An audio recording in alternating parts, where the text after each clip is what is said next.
OBC की बात, जनगणना की बात बहुत की जाती है। जिसकी जात का पता नहीं वो गणना की बात करता है। जितना मेरा आप लोग इंसल्ट करना चाहते हैं आप खुशी से करिए, आप रोज करिए, मगर एक बात मत भूलिए, जाति जनगणना को हम यहां पास करके दिखाएंगे।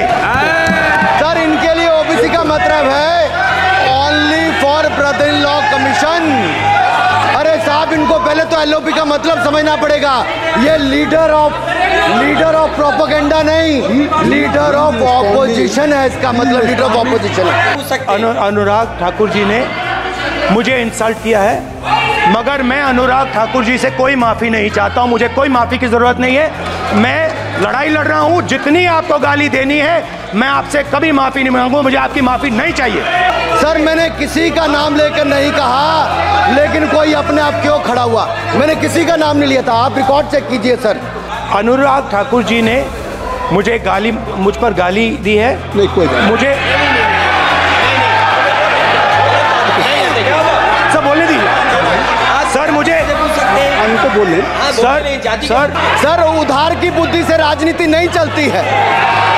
उधार की बुद्धि से राजनीति नहीं चलती है। यहाँ पर्ची लेने से काम नहीं चलता है। आप बोल के हटते हो, फिर पर्ची आती, फिर बोलते हो। सर जो भी इस देश में दलितों की, आदिवासियों की, पिछड़ों की बात उठाता है उसको गाली खाना ही पड़ता है। और मैं ये सब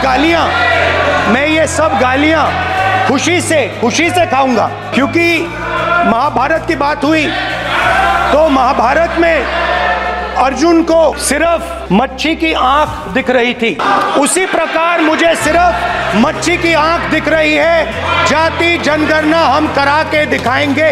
खत्म।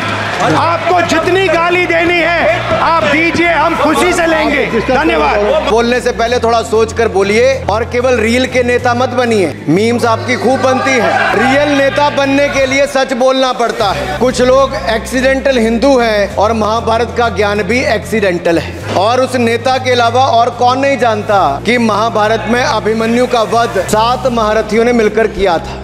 माननीय मंत्री रहे हैं, बड़े दल के नेता हैं, मंत्री रहे हैं, बड़ी बात कर रहे थे।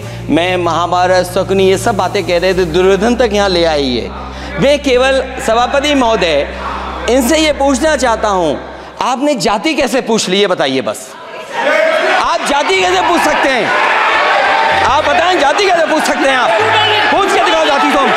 लहजे में बदजुबानी, चेहरे पर नकाब लिए फिरते हैं। वो जिनके खुद के बही खाते बिगड़े हैं वो हमारे हिसाब लिए करते हैं।